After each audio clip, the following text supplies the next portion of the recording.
Në ditën ndërkombëtare të infermierisë, studentët e Fakultetit të Mjekësisë në Gjakov, Drejtimi i Infermierisë dhe Mamisë, në prani të profesorëve të mjekësisë, mjekëve dhe vetë kolegëve të tyre, prezantuan punimet që kishin përgatitur. Me punimet e tyre, u nda i kënaqur vetë dekani i këtij fakulteti, Selami Sulejmani. Universiteti ynë, gjithësisht Fakulteti i Mjekësisë, si pjesë e këtij universiteti,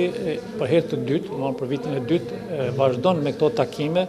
që është shembull për t'ju treguar se edhe një vend i vogël siç është Gjakova dhe një universitet i ri siç është ky i Gjakovës mund të bëj hapa të vegjël në dukje për hapa të mëdha, sepse këta studentë sot që i paraqesin këto punime janë bërthama e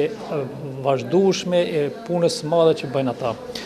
Siç na njoftoi stafi i mësimdhënësve, kushtet në të cilat zhvillojnë mësimin studentët e infermierisë dhe mamisë janë shumë të mira dhe këtë më së miri e dëshmojnë kabinetet e këtij drejtimi, në të cilat studentët bëjnë praktikat e tyre fillestare.